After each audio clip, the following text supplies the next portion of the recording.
সংখ্যালঘু বা সংখ্যাগুরু যাই হোক, অদ্ভুত একটা ব্যাপার লড়ি দেওয়ার ব্যবস্থা থাকে, যেমন এখানে কি ওখানে।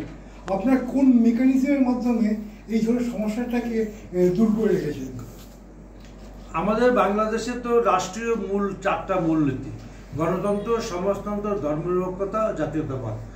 বিশেষ করে বাংলাদেশের মুক্তিযুদ্ধের সময় বঙ্গবন্ধু যে 17 এপ্রিল সরকার গঠিত হয়, এই 4টা মূলনীতির উপরে আমাদের সরকারটা গঠিত হয়েছিল।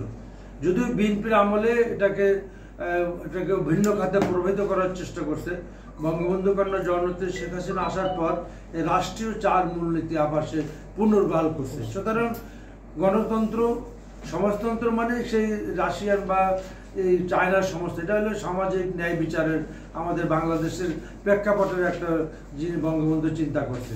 আর ধর্মনিরপেক্ষতা, বাঙালি জাতীয়বাদ, সেটা তো আছে।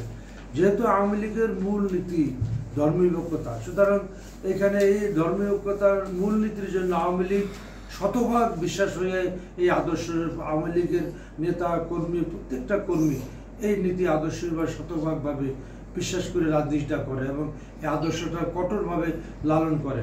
সুতরাং ধর্মনিরপেক্ষতা আওয়ামী লীগের একটা আদর্শ, আমাদের আদর্শ। এবং এই আওয়ামী লীগের কোনো নেতা কর্মীদের কোনোদিন সাম্প্রদায়িক চিন্তাভাবনা তাদের কাছে নাই।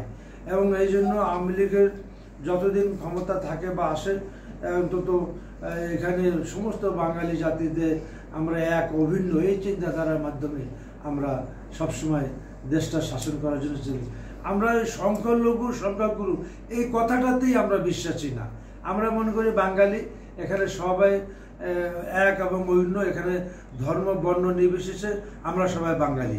এই মূলনীতির উপরে আওয়ামী লীগের রাজনীতি, আমরাও সেই আদর্শে বিশ্বাস করি, রাজনীতিটা করি বলেই আমরা আগের চেয়ে বর্তমানে বাংলাদেশের এই অবস্থানটা আরো অনেক ভালো আছে।